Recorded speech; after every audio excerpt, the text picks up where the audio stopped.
Listo, ya. Bueno, eso es lo que... Así cerramos la sesión 1, la aceptación de la realidad del capítulo 9, la aceptación de la expiación. Y ya pues si tenemos suficiente claridad y no hay más preguntas o comentarios, pues podemos ver la sesión 2 que llama la respuesta a la oración. ¿Estamos de acuerdo?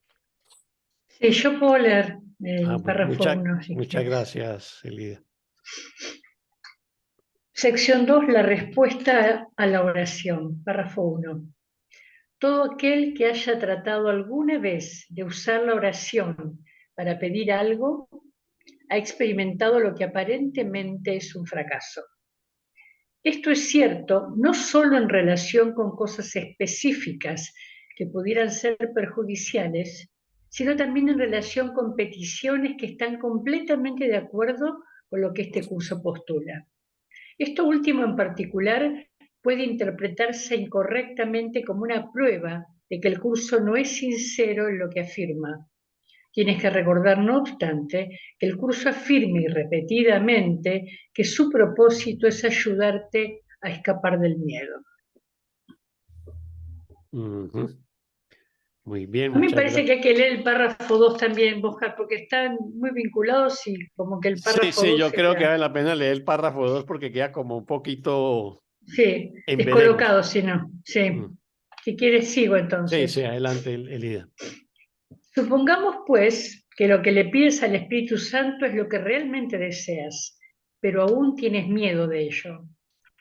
Si ese fuese el caso, obtenerlo ya no sería lo que deseas.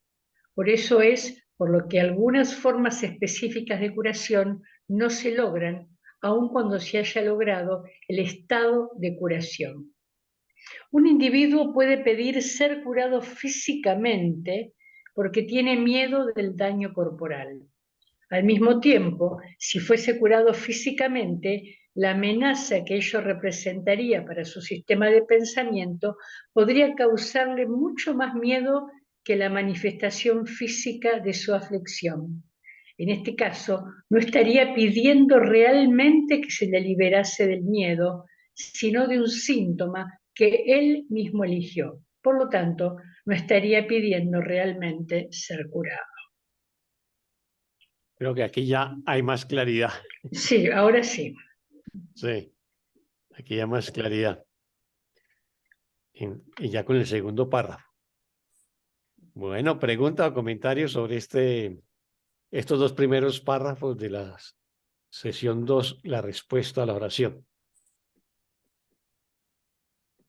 Aquí está el por qué no veo milagros, no veo moverse, ordenar, decirle, como dice Jesús, a los montes y a los árboles, muévete, muévete. No lo veo, ¿por qué? Porque tengo miedo de ver que si se muevan. Y aquí es donde, es que sí, tal cual. ¿Se imaginan si le digo a a un muerto, hablando aquí en términos mundanos, que fuese a un velorio y que le dijera, levántate de ahí como Jesús le hizo a Lázaro, la que cae muerta de miedo soy yo, si se levanta aquel? Es que sí, está muy potente esto que nos está diciendo aquí.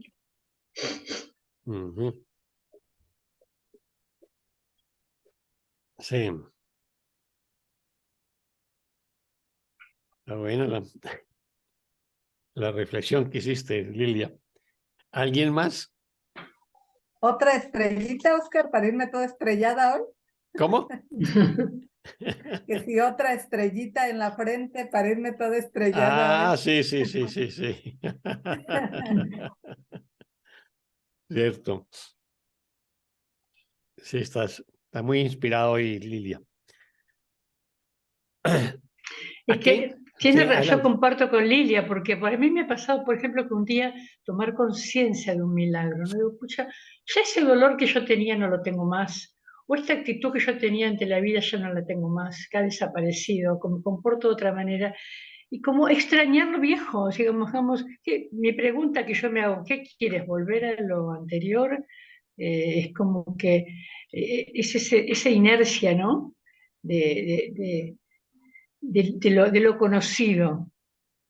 Y me parece que también tiene que ver con esto que dices, porque sí, a mí también, si uno pide un milagro porque tiene cáncer y un buen día se levanta a la mañana y no tiene cáncer, eso da miedo,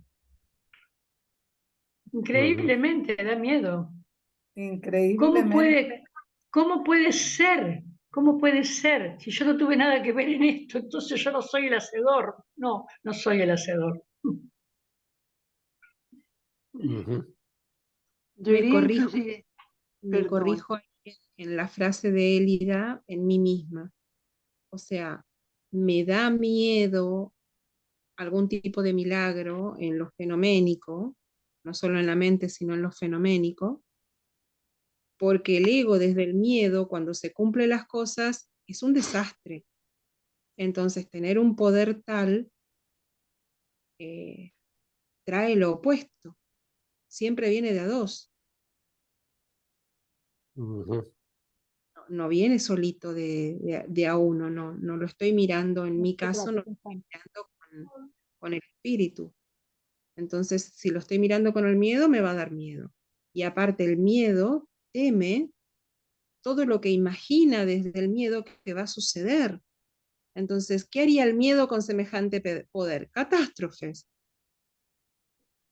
No haría nada bueno. Desde ahí es desde donde me doy miedo de los milagros. En mi reflexión de esto que estamos charlando, porque miré porque me daba miedo los milagros, ¿no? El pensar en que puedo caminar sobre el agua. Y si de repente pierdo la fe, me hundo y me mato, porque parecía posible desde el miedo perder algo. O sea, el miedo no va a haber ganancia nunca. Me ahogo, me come un tiburón, cualquier cosa. Si camino sobre el agua, no va a quedar solamente en que camino sobre el agua y llegué a la orilla y está todo en paz, no. Así que gracias por la reflexión, porque así me doy cuenta con qué guía estoy mirando los milagros. También eso, para perdonarme. Y me parece también que estos dos párrafos nos están recordando cómo es el mecanismo de la petición, ¿no? ¿Qué es lo que realmente estamos pidiendo? Porque lo que se pide con miedo hace que uno atraiga aquello que teme. ¿Sí? Esta frase dice que el miedo a la cosa atrae la cosa, ¿no? Es decir, que lo que pide realmente no son nuestras palabras, sino nuestros pensamientos y unidos a nuestras emociones. Entonces, hay que ver lo que pido, de qué pensamiento y emoción está imbuido, porque eso va a ser realmente lo que va a traer lo que estoy pidiendo o lo que no estoy pidiendo. Perdón, el mecanismo de cómo pido lo que pido hay que reconocerlo, porque es engañoso. Cierto, cierto. Siempre atraemos lo que más tememos y lo que más deseamos. El tema es también, es qué es lo que realmente deseamos, que prácticamente lo expuso Jesús en la sesión anterior, ¿no? Lo que realmente deseamos, o sea. Ahora, toda oración es una petición. Toda oración es una petición y esa petición, el problema es desde dónde lo hacemos, como lo dijo Elida, y eso lo desarrolla muy bien en el canto de la oración. Mas, sin embargo, toda oración es escuchada y es contestada. Pero obviamente que el nivel de respuesta está en consonancia con el nivel desde donde se preguntó o se solicitó. Entonces, si pedimos desde el miedo, desde la carencia, pues va a haber una respuesta, pero no va a ser una respuesta lo suficientemente sanadora porque no la vamos a ver desde el miedo y la carencia. Esa es la limitación desde lo que hacemos desde el miedo y la carencia. Pero igualmente, y por eso es que se pareciera que fuera un fracaso esa oración, pareciera que no dio los resultados que esperábamos. Pero ello está dado es porque todavía, pese a que pedimos que se nos libere de algún miedo, conservamos otros miedos, ¿no? En cierta manera, la curación plena y total solamente se da cuando curemos o sanemos pues completamente el miedo. Pero mientras albergamos miedos, entonces básicamente lo que hacemos es pedir que se nos cure de algunos síntomas de esos miedos, una enfermedad específica, un conflicto específico, etcétera, que son síntomas, pero que no es la causa. Mientras no vayamos a la causa, no hay una curación plena y total. Y esa, digamos, es una limitación que vamos a tener en nuestra primera fase de formación. Bueno, esa primera fase de formación puede durar muchos años, ¿no? Porque finalmente es derrumbar todos los miedos que tenemos, que muchos de ellos pues todavía no somos conscientes de los mismos. Entonces, siempre vamos a tener como la tentación de pedir que se nos curen los síntomas y no vamos a las causas. Y este es un curso sobre las causas, no sobre los efectos. Pero nosotros reaccionamos básicamente al efecto. Tengo un dolor de muela, tengo un dolor de estómago, tengo un problema con mi compañero de trabajo y es eso lo que pedimos en la oración, que son cosas muy específicas, son miedos que son sintomáticos, que son efectos, pero no estamos yendo a las causas y entonces los miedos más grandes, que es el miedo a Dios, el miedo al castigo, el miedo al ataque, etcétera, siguen ahí vigentes, ¿no? Siguen ahí vigentes y por lo tanto siguen operando en nuestra mente y nos siguen haciendo daño hasta que no lo perdonemos plenamente, ¿no?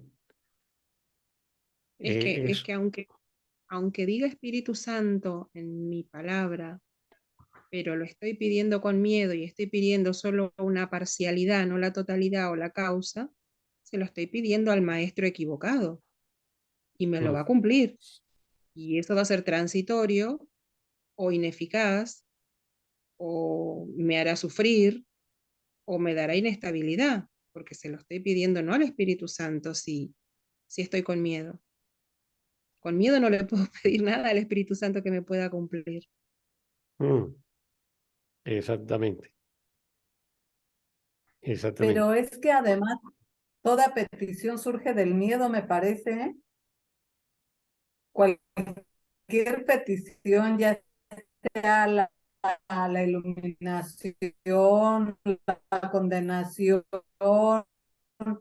castigo, premio, lo que sea, lo estoy pidiendo desde el miedo. Es que igualmente Si nos no lo hubiese dice. miedo, ya no tendría que pedir nada. Por eso la verdadera oración es agradecimiento. Perdona, ya empezó acá a fallar. Así es. A ver, en términos generales lo que dice Lilia es cierto, ¿no? Pero si nos colocamos desde la perspectiva de lo que nos enseña la escalera de la oración, siempre va a empezar por esas peticiones basadas en el miedo, en la escasez, bueno. Pero finalmente tenemos que llegar a peticiones amorosas, ¿no? Que es la oración que está en el tope de la escalera, que es la oración de la gratitud. Ya esa oración de la gratitud ya no está pidiendo cosas específicas, simplemente está dando gracias. Y a través de esa gratitud nos estamos conectando con el Padre y comunicando con el Padre. Así que esa petición final ya no está basada en el miedo, ¿no? Esa oración final no está basada en el miedo. Muchas otras, obviamente, que están basadas en las carencias. El primer tipo de petición siempre está basada en la carencia.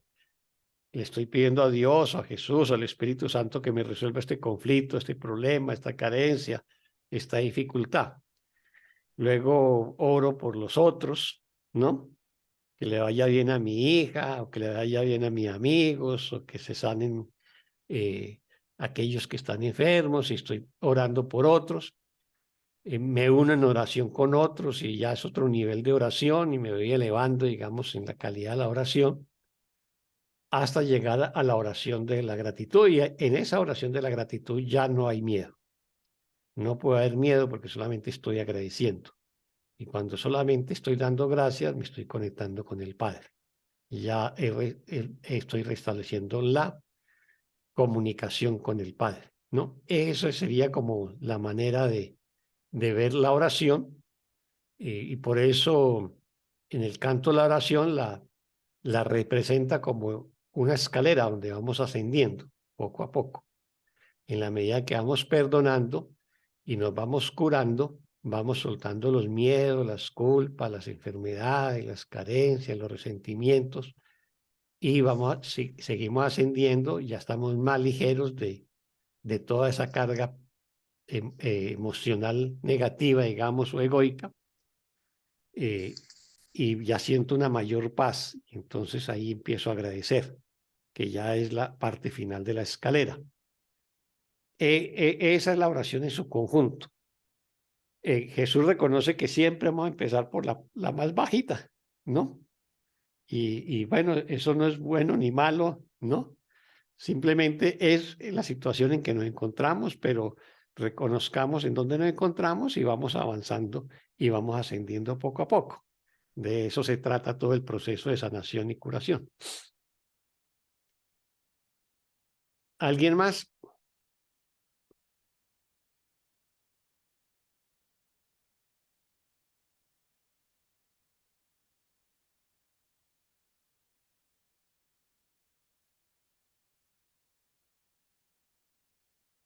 Yo leo el párrafo 3, Oscar, si ya no hay más Adelante, comentarios. adelante, Lilia.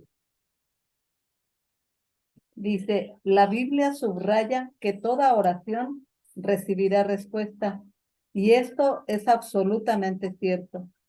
El hecho mismo de que se le haya pedido algo al Espíritu Santo garantiza una respuesta. Es igualmente cierto, no obstante, que ninguna de las respuestas que él dé incrementará el miedo. Es posible que su respuesta no sea oída.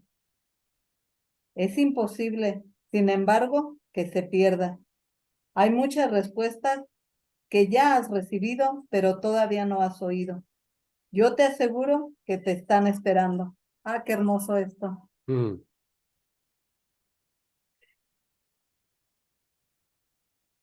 Yo te aseguro que te están esperando. Esas peticiones de corazón. El verdadero deseo, dice Jesús. Miren, yo como lo pude, estuve un tiempo en los grupos de Neville Goddard, y ahí fue donde pude ver, hubo alguien por ahí que dijo que, claro que ahí se van a lo material, vamos a manifestar tanta cantidad de dinero el día de hoy. No, yo pude manifestar una pareja, etcétera, etcétera. Pero alguien por ahí en una ocasión dijo algo, hay que ir al deseo detrás del deseo. Y ahí, y a mí me abrió ahí mucho la conciencia. ¿Por qué deseo tener la razón? Porque el deseo de tener la razón es porque mi verdadero deseo es querer estar en paz. Y creo que si todos me dan la razón, todos están de acuerdo, así voy a estar en paz. O sea, el deseo de la paz de Dios está subyacente al querer ser la mejor persona, al mejor papá. Ese es el verdadero deseo que hay ahí. Por eso Jesús también nos habla de esto. El verdadero deseo. Esos no son tus verdaderos deseos, nos dicen algunas oraciones, en algunas lecciones, perdón. Y es por esto, porque el verdadero deseo, el verdadero, el de corazón, la sed del alma, la sed del corazón, es de Dios. Muy bien, muy bien. Tras toda meta que quiero alcanzar, está la meta de Dios. Ese es el verdadero deseo de la meta de Dios. tras todo propósito de ser la mejor mamá, etc., el verdadero propósito es el de Dios. Pero eso no está nublado, nos diría Jesús, por los velos de la culpa. Ujú. Muy bien, muy bien. Sigue inspirada, Lilia, hoy. Sigue así.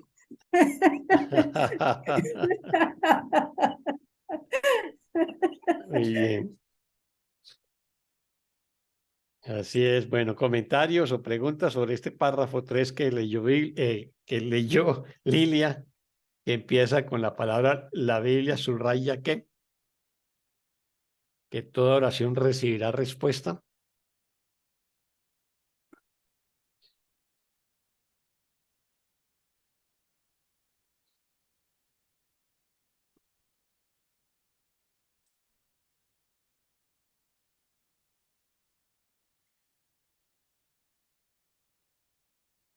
Bueno, lo más importante aquí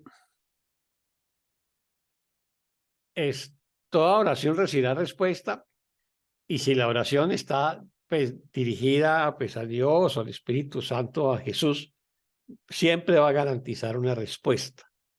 ¿Cuál es el problema que nos enfrentamos? Primero, que la respuesta nunca va a generar miedo, siempre nos va a generar algo de paz, ¿no? Pero el problema que creemos experimentar es que no hemos sido escuchados, ¿no? Ese es el problema o el pero que siempre vamos a decir. Fui a la iglesia, oré, prendí una vela, bueno, me arrodillé, rogué, pero nunca se me fue contestado. El tema es que no sabemos estar en silencio. No, para poder escuchar a la voz que habla por Dios, necesitamos estar en silencio. O necesitamos estar atentos a respuestas que nos llegan a través de algún otro hermano o hermana, ¿no? Entonces, si creemos que no la escuchamos internamente, es posible que se nos manifieste la respuesta a través de lo que nos va a comentar o nos va a decir algún hermano o hermana, ¿no? Y ahí está la respuesta. Tanto lo uno como lo otro requiere que, pues, desarrollar la plena atención, la mayor cantidad posible de atención, ya sea atención interna en el silencio o la mayor cantidad de atención frente a lo que nos dicen mis hermanos y mis hermanas en cualquier tipo de conversación, y de pronto alguien va a decir la respuesta, ¿ves? Entonces, y la respuesta va a llegar de alguna manera, pero hay que estar atento. Yo me acuerdo, yo tengo una anécdota de hace muchos años, que yo participaba de una escuela que llamaba Sanación Pránica, y la escuela interna se llamaba Adharti Yoga. Y el maestro que llamaba Choa Kok Soi, un maestro filipino de origen chino, extraordinario, él enseñaba una técnica, digamos, que se puede denominar como de prosperidad o sí, como de poder manifestar las cosas, y la llamaba Kriya Shakti, ¿no? Y entonces yo le comentaba a un colega, y yo no sabía por qué colocaba el nombre Kriya Shakti, porque esos son dos palabras en sánscrito que se unen, Kriya y Shakti, ¿no? Entonces Shakti es como el poder ¿no? Y Kriya como la técnica, pero el poder de la purificación, ¿no? Más o menos se podría traducir como así, ¿no? Entonces, al otro día,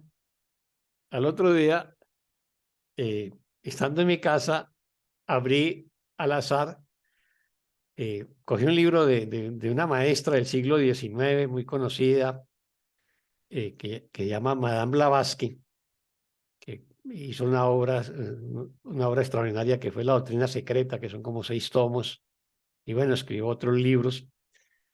Y cogí un libro de ella y lo abrí al azar, y entonces precisamente estaba el tema del Kriya Shakti.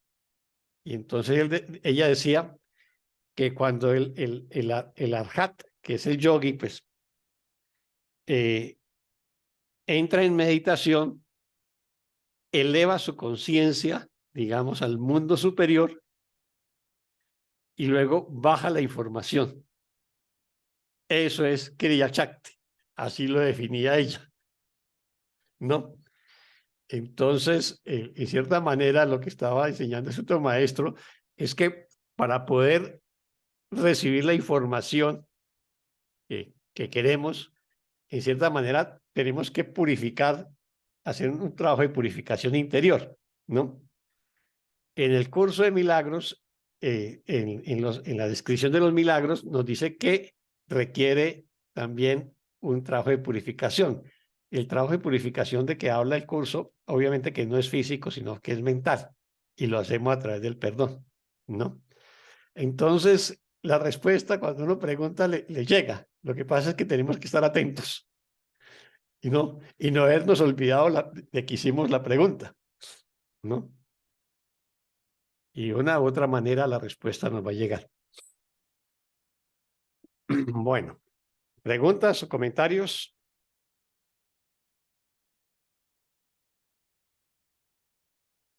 Incluso hay una lección diaria que dice: la voz de Dios me habla durante todo el día, ¿no?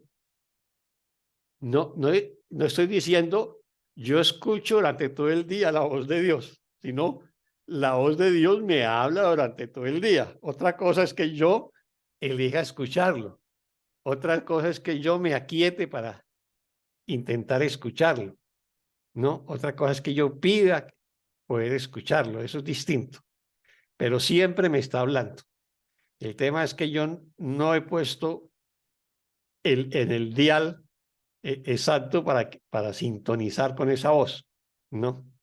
Tengo que estar dispuesto a escucharlo, ¿ves? Pero siempre me está hablando. Creo que ahí es en esta misma lección también donde nos dice, la voz de Dios te habla durante todo el día, pero tú estás eligiendo no escucharla. ¿Y cómo elijo no escucharla? Interponiendo estos pensamientos de mundo aquí, entreteniéndome en ellos. Córrele, ve, mira, todavía te falta, haz allá, allá, allá. Es una forma de interponer el ruido para no escuchar a Dios, para no tener la conciencia de Dios. Así es. Ese es el propósito de estos pensamientos que luego digo que me roban mi paz, que no sé, lo que quiera poner, pero en realidad están ahí porque yo ahí los tengo con el propósito de no escuchar a la voz de Dios, no sentir su presencia. Entonces como que pude ver en una ocasión así como una imagen, como venga, estoy como que se me está acercando Dios, córranle, salven, porque para mí son mi salvación de Dios. Sí. Sí, muy cierto, muy cierto. O sea que debemos aprender a escuchar. Prácticamente eso es lo que nos enseña lección tras lección. Si uno mira con cuidado cada lección, al final de la lección siempre hay una parte que es la práctica. Entonces va a decir, aquíétate durante 5 minutos o 10 minutos o en silencio, intenta escuchar a la voz de Dios o pídele ver las cosas a través de Él o pide que Él se haga presente en ti, pero siempre está diciendo, aquíétate, cierra los ojos, en silencio, ¿no? Que es la única manera en que podemos realmente entrar en comunicación, ¿no? Y eso, por eso la práctica de las lecciones es tan importante. Nos va a pedir que hagamos 5 minutos o 10 minutos en la mañana o otros días en la noche o unos 2 minutos cada hora. pero es una práctica de ir aquietando, entrando en silencio y desde ese silencio pues poder establecer la comunicación. Y más aún después de esas lecciones que se nos dan todo el tiempo a donde nos quieren llevar, es a recordar Ujú, finalmente a donde tenemos que volver, al recuerdo de lo que fuimos. Y ujú, más allá es como si nos estuviéramos, como si hubiéramos tirado una pita tan larga, tan larga, tan larga, que nos estamos es regresando y devolviendo. ¿Y cómo ujú, nos tenemos que devolver? Recordando, recordando. ujú. Así es. Mm. Muchas gracias, Anita. Mm. Sí, finalmente el propósito del curso es ayudar a recordarnos quiénes somos. Por eso dice que la iluminación no es un cambio, sino un reconocimiento. Así la define el curso. O sea, es el momento en que reconocemos quiénes somos, o lo recordamos. Ve. O como decía Platón, que veníamos a recordar, a este mundo veníamos a recordar, él lo llama reminiscencia, ¿no?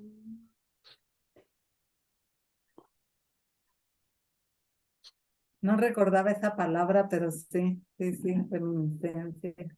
Mm. Sí, el proceso de recordar quiénes somos lo definía Platón como reminiscencia. Qué bonito. Mm. Bueno, ¿alguien más? Entonces, si no hay nadie más, nos vamos para el párrafo 4. 4. ¿Quién nos ayuda con la lectura del párrafo 4? Yo lo leo, por favor. Bueno, gracias, Anita. 4. Si quieres tener la certeza de que tus oraciones son contestadas, nunca dudes de un hijo de Dios. No pongas en duda su palabra ni lo confundas, pues la fe que tienes en Él es la fe que tienes en ti mismo. Si quieres recordar a Dios y su respuesta, cree en mí, cuya fe en ti es inquebrantable. ¿Cómo ibas a poder pedirle algo al Espíritu Santo sinceramente y al mismo tiempo dudar de tu hermano? Cree en la veracidad de sus palabras por razón de la verdad que mora en él. Te unirás a la verdad en él y sus palabras serán verdaderas. Al oírlo a él, me oirás a mí. Escuchar la verdad es la única manera de poder oírla ahora y finalmente conocerla. Tremendo este párrafo. Muchas gracias, Anita.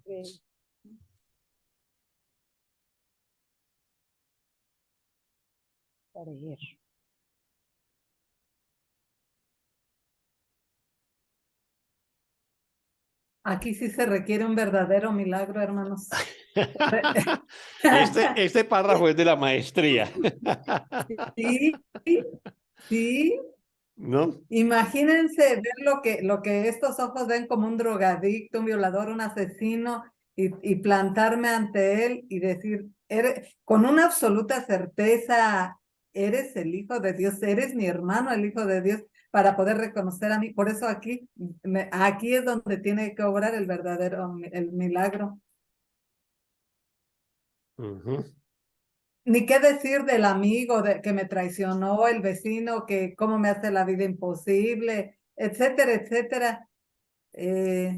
Un verdadero milagro. Pero bueno, tenemos de nuestro lado al maestro de los milagros y al maestro del perdón, al maestro del amor, y él es el que se encarga de todo. Afortunadamente, nada más se requiere mi buena voluntad, mi pequeña dosis de buena voluntad. Quiero ver a mi hermano como tú lo ves. Muéstramelo, estoy dispuesta. Ujú. Así es, Lilia. Sí. Hay dos elementos también muy contundentes en este párrafo, y no sé si los identifican, ¿no? además de lo que nos dijo Lilia, que pues en cierta manera lo recoge todo, ¿no? Examinémoslo con mucho detalle.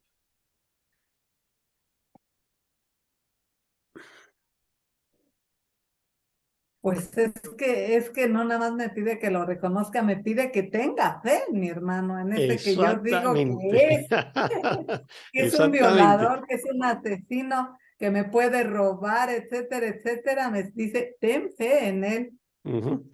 O sea, siempre nos pide que no juzguemos, ¿no? Y ese no juzgar es un paso enorme, ¿no? Si yo renuncio a juzgar a mis hermanos es un paso enorme. Pero aquí me está pidiendo algo adicional a no juzgarlo, ¿no? Y es tener fe en él. Si yo tengo fe en él, tendré fe en mí. ¿Ves? Y esa es la única condición para tener certeza de que mis oraciones son contestadas. O sea, para que mis oraciones sean realmente contestadas, no solamente no debo juzgar a mis hermanos, sino que debo tener fe en ellos y ve la verdad en ellos o en él, ¿no? No es la verdad en el sentido de que él dijo tal cosa, tal, sino que él es la verdad, él es la luz, él es el amor, ¿no? Él es el Hijo de Dios, ¿no? ¿Ves? Pero también la disposición de oír y escuchar a mi hermano, ¿no? Pero no tanto lo que él diga verbalmente, sino lo que me quiere transmitir desde el corazón o desde el amor o desde su luz, ¿ves? Y de esa manera podremos conocer la verdad. Podemos oírla y conocerla. Pero si no hacemos eso, si no hacemos eso que nos está pidiendo, pues sentiremos que las oraciones no fueron contestadas, ¿no? Dudaremos de la respuesta. ¿Por qué? Porque estamos dudando de nuestros hermanos y no tenemos fe en ellos. Estoy actuando y pensando desde la separación. Este es un párrafo tremendo.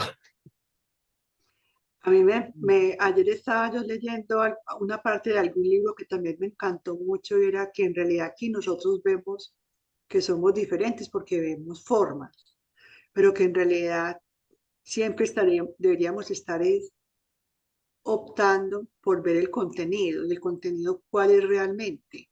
El contenido es el ser que soy espíritu. Entonces en la misma oración nos, nos insta a mirar solamente el contenido. Y cuando yo veo contenidos, puedo reflejar mi fe en mí y en mi hermano. Y cuando reconozco que en ese contenido estoy y me muevo y me sostengo, entiendo que mi oración realmente está teniendo la respuesta que realmente siempre he buscado. Uh-huh. Cierto, cierto. Por eso es importante cerrar los ojos, porque cuando abrimos los ojos estamos viendo formas y tendemos a darle realidad a esas formas. El contenido es invisible a los ojos del cuerpo, ¿no? El contenido es el amor o la dicha o la luz que representa mi hermano. De ahí que cerrar los ojos y buscar dentro de mí es lo que me permite ver la verdad, ¿no? O contemplar las cosas desde el amor. Pero he hecho primero un viaje interior, cerrando los ojos y pidiendo luz, pidiendo ver las cosas como realmente son, y de esa manera puedo abrir los ojos y ver a mi hermano de otra manera, ¿no? Mm. Y todas las tradiciones espirituales siempre nos van a hablar de lo mismo, siempre mirar adentro, ¿no? Cerrar los ojos, entrar en silencio, etcétera. con técnicas distintas, pero básicamente todas van a llegar a esa misma conclusión. Busca la verdad dentro de ti, que nos decía en un párrafo anterior. Nunca está fuera de ti, ¿no? Entonces tenemos que hacer esa incursión de buscarla dentro de nosotros y ya después, pues, sí, abrir los ojos y mirar desde el amor o desde la paz.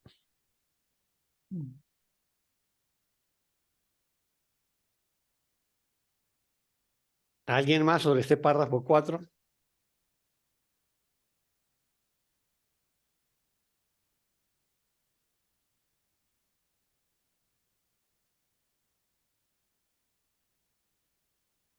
Entonces vámonos al 5, que está muy conectado con el 4 y es precioso, ¿no?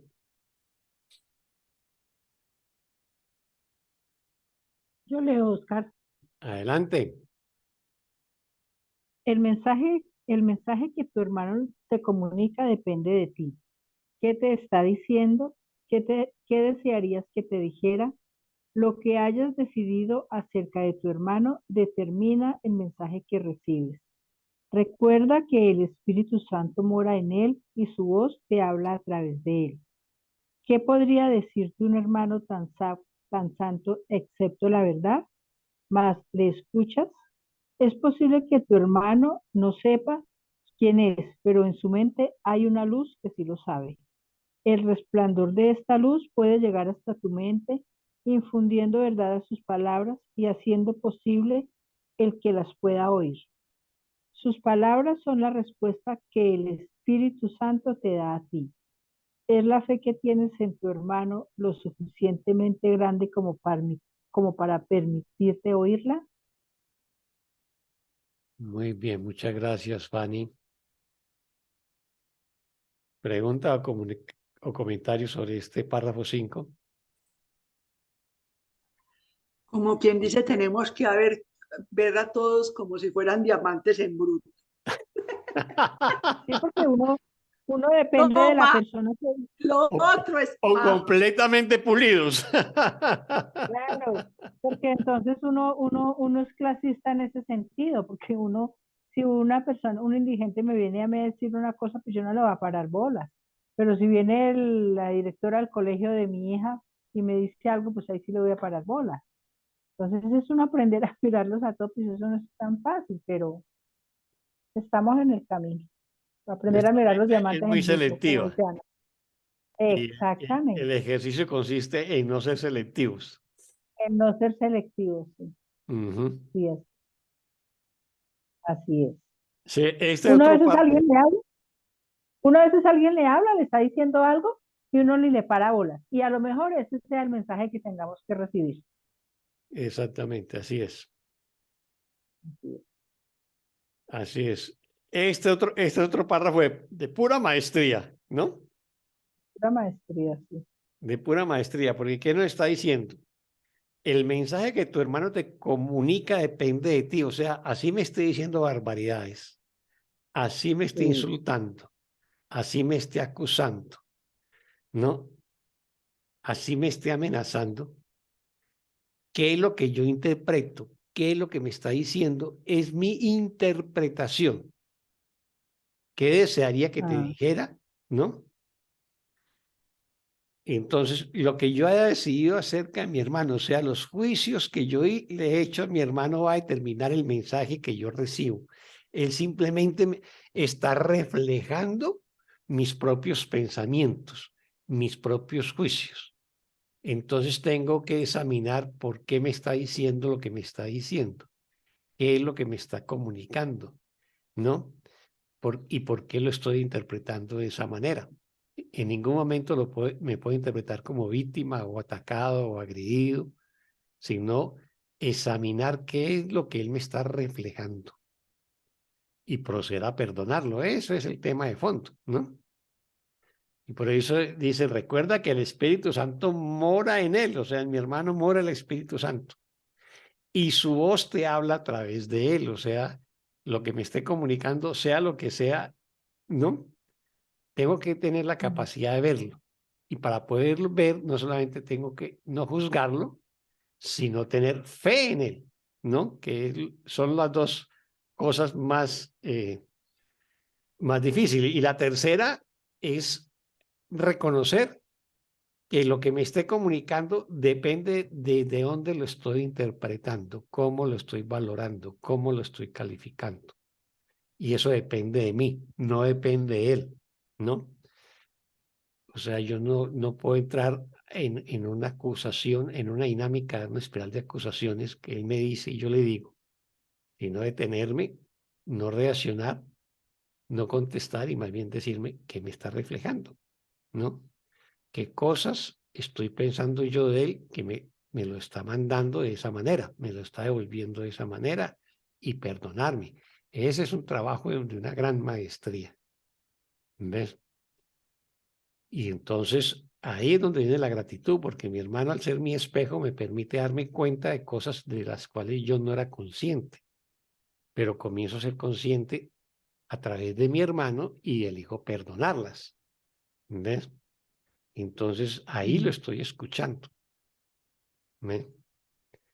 Por eso en la oración Andrés, 8 lo dice con una contundencia tremenda. Es posible que tu hermano no sepa quién es, puede estar más perdido que nosotros, ¿no? Pero en su mente hay una luz que sí lo sabe. O sea, en lo más profundo del inconsciente hay una luz en él. Es posible que él no sepa, ni se haya cuestionado, ni se esté indagando, ni se esté cultivando, ni está haciendo ningún trabajo interior, ¿no? Pero dentro de él está la luz del amor, ¿no? Y eso es lo que tenemos que ver.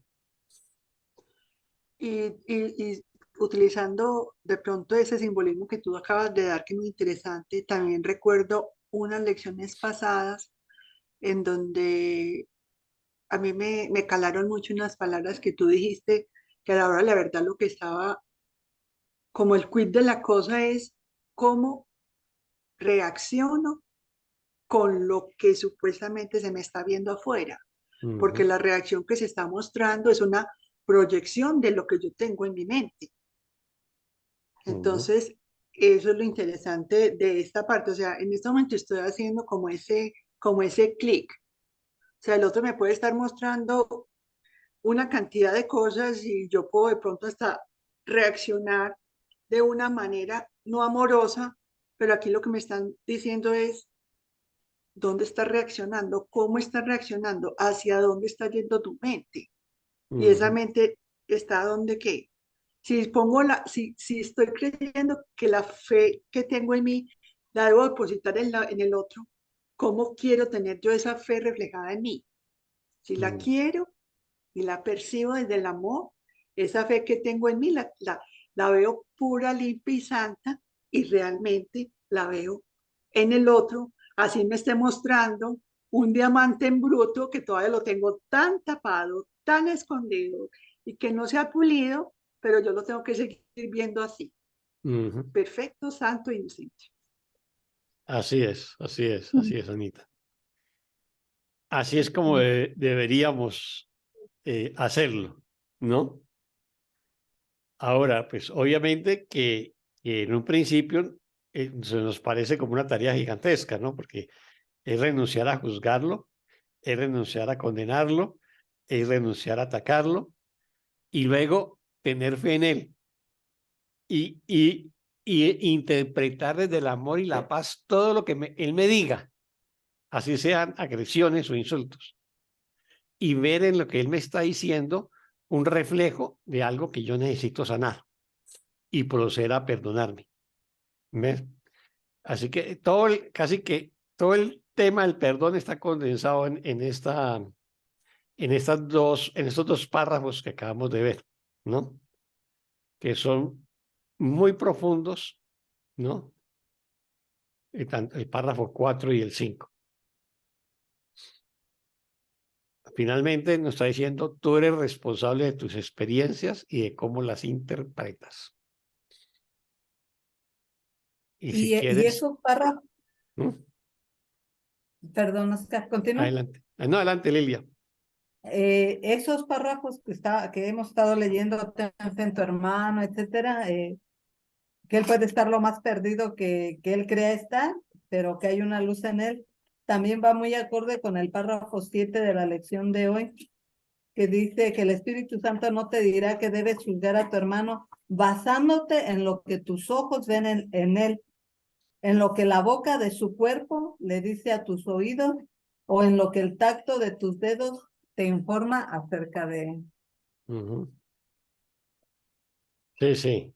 Y la conclusión de la lección es que invitamos al Espíritu Santo a que nos a contemplarlos, a contemplarlo todo desde la visión del Espíritu Santo, o sea, desde la visión del amor. ¿Ve? A percibir con el Espíritu Santo. Exactamente. O sea, renunciar a percibir con los órganos de la percepción, los ojos, la boca, el tacto, etcétera, o el oído, y más bien percibirlo desde el amor. Y es ahí donde invitamos al Espíritu Santo. ¿Ve?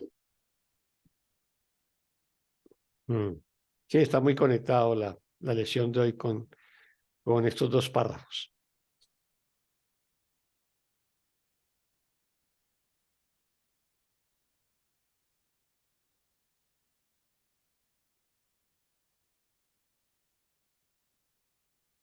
Así que el desafío está en la última oración del párrafo 5,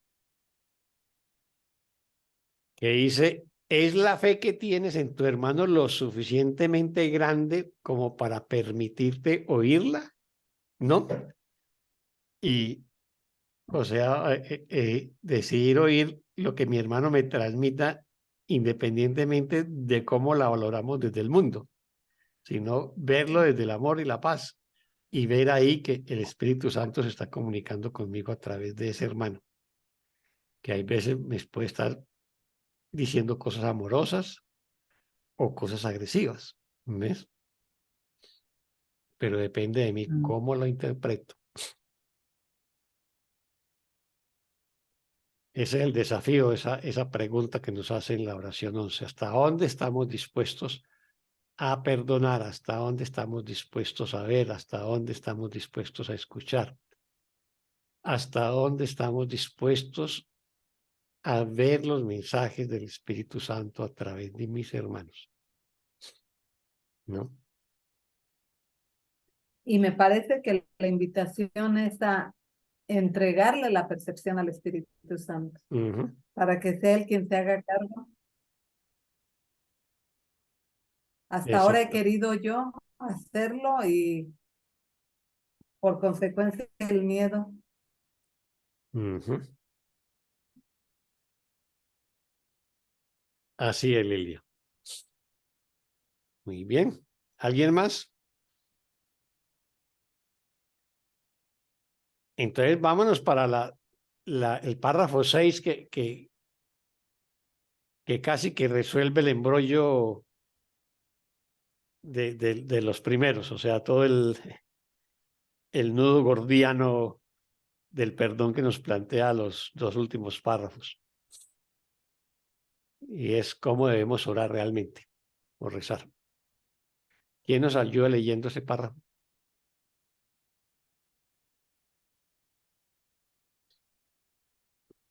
Yo leo nuevamente, Oscar. Es el 6, ¿verdad? Sí, el 6. No puedes rezar solo para ti.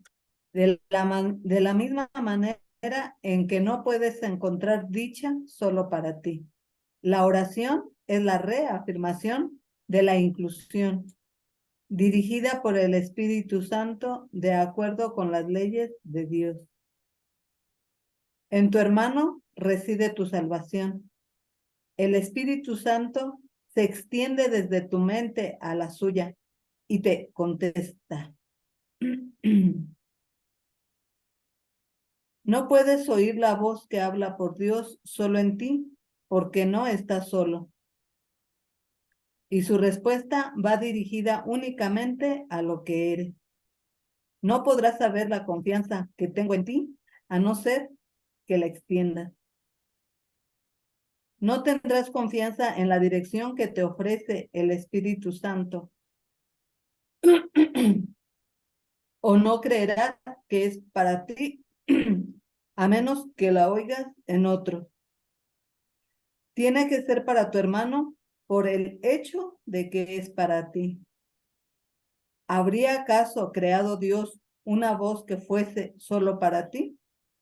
¿Cómo podrías oír su respuesta, excepto cuando el Espíritu Santo responde a todos los hijos de Dios? Oye de tu hermano lo que quisieras que yo oyese de ti, pues tú no querrías que yo fuese engañado. Muy bien, muchas gracias, Lilian.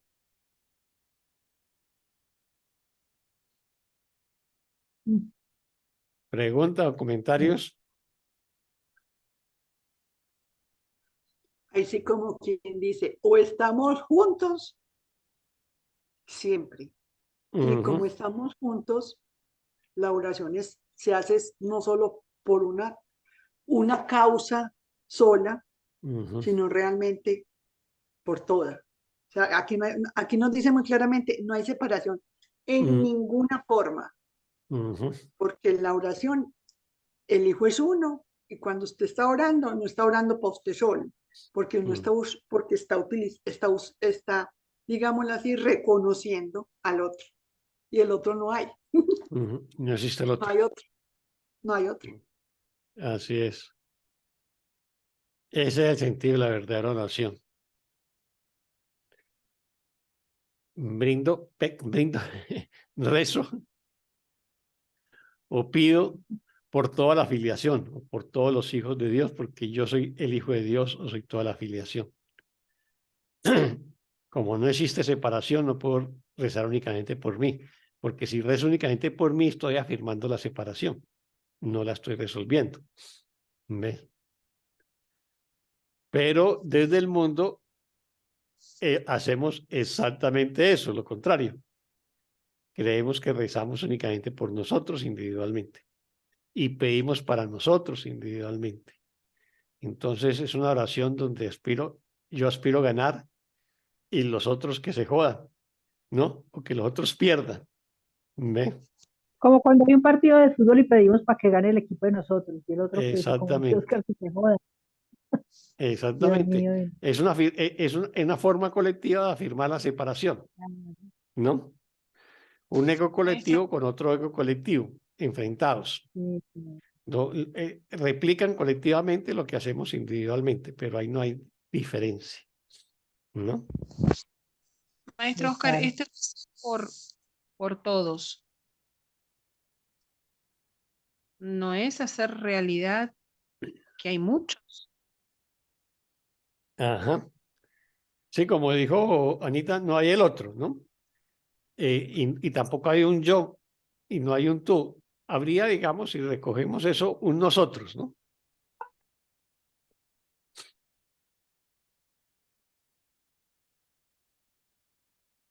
Y eso sí que nos cuesta. Mucho nos cuesta. Recordemos que la definición que hace del maestro de Dios en el manual del maestro nos lo define como aquel que en algún momento de su vida decide tener solamente intereses compartidos, intereses comunes. O sea, ya no tiene intereses individuales. Vive en función de toda la filiación, porque sabe que toda la filiación y él son lo mismo. Ese es un maestro de Dios. En algún momento de su vida elige ser maestro de Dios cuando elige tener solamente intereses compartidos, ¿no? Y es eso lo que nos está planteando aquí mismo, ¿no? No puedes rezar solamente para ti de la misma manera que no puedes encontrar dicha solamente para ti. La oración es la reafirmación de la inclusión, o sea, tengo que incluir toda la filiación, tengo que incluir a todos mis hermanos, ¿no? En este mundo se reza de una manera y se da gracias de una manera muy egoísta. Doy gracias porque a mí no me pasó eso, ese accidente, o ese terremoto, o esa inundación, ¿no? entonces doy gracias porque supuestamente me salvé. Eso es reafirmar la separación. ¿Ves? En ese sentido, digamos que la compasión que enseña el budismo sería como la respuesta, ¿no? O sea, yo soy parte de ese hermano que sufre, ¿no?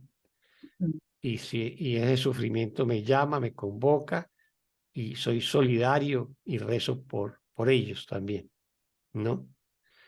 Y no es por dar gracias porque yo me salvé o porque yo no tuve esa experiencia, porque con ello simplemente estoy afirmando la separación. No estoy haciendo nada más. Es tener esa capacidad todo abarcante respecto a la filiación, que es uno de los presupuestos de la verdad, ¿no?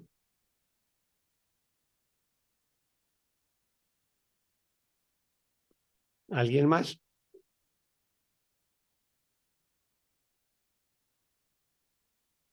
Y aquí repite otra cosa en la oración 3 que nos lo repite de múltiples maneras en distintos pasajes del texto y también en el libro de ejercicios. En tu hermano reside tu salvación. En otros pasajes nos va a decir lo mismo, pero lo va a completar. En tu hermano te salvas o te condenas, ¿no? Si yo ataco a mi hermano, lo juzgo, ahí me estoy condenando. Si yo lo perdono y me perdono, me estoy uniendo a él y estoy rezando por él, ¿no? Y para él y por todos. Ahí me estoy uniendo a él o a toda la filiación. En el momento en que yo rezo por mis hermanos, entonces el Espíritu Santo se extiende desde mi mente a la de mi hermano y me da respuesta a alguna pregunta que yo planteé en la oración, ¿no?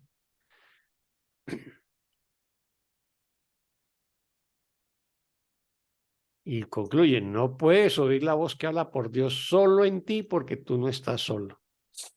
Recordemos que lo que nos dice el curso es que nosotros somos una sola mente, que en este mundo, a través de la separación, esa solamente se fraccionó en millones y millones de pedazos, y cada pedazo cree ser una mente aparte y un cuerpo aparte. El curso nos dice que eso es ilusorio, por eso también nos dice que no hay pensamientos privados, porque somos una sola mente, ¿no? Y la respuesta del Espíritu Santo va dirigido a lo que verdaderamente eres, ¿no? O lo que verdaderamente soy. Siempre la respuesta del Espíritu Santo nos está recordando quiénes somos, el Hijo de Dios. Y el Hijo de Dios no soy yo como ente individual, sino yo como Hijo de Dios, como filiación, como la totalidad de los hijos de Dios.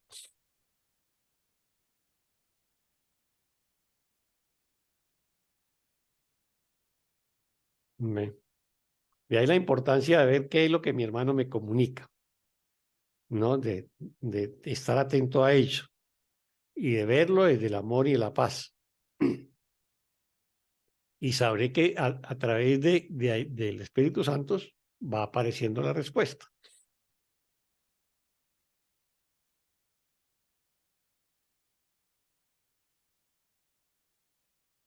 ¿Alguien más?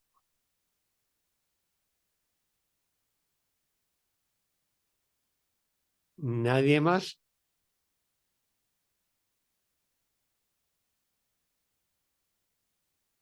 Bueno, propongo que concluyamos en este párrafo y sigamos en la próxima semana con el párrafo 7. Es que tengo como Muy bien. una afección en la garganta y ya me está volviendo a molestar. Entonces voy a está comenzar muy a bien, toser doctor. nuevamente. Échale roncito a esto, Oscar. ¿Échale qué? Roncito. Roncito, Eso. A calentar el gaznate. claro. Un roncito caliente con miel. Perfecto. Sí. Muchas gracias. Entonces, Abrazos en muchas mi gracias a general. todas, todos por por su participación. Muchas gracias. Entonces a nos ustedes. vemos dentro de 8 días y continuamos con el párrafo 7 de la sesión 2. Sí, Que Dios los Gracias. bendiga, que tengan una feliz tarde o noche. Gracias a todos y a todos. Y Enriqueta, las quiero mira mucho. eso como estoy, me Gracias. estoy viendo. Muchísimas gracias, Oscar. Gracias, Enriqueta. Enriqueta. Feliz Gracias. día para todos. Bueno. Gusto saludarte. Bueno, Chao. las Besos a todos. felicidades. Chao, Gracias, chao. ¿eh? Amén. Adiós, que te mejores, Oscar. Muchas gracias, Enriqueta. Bueno, Bye. bye, bye.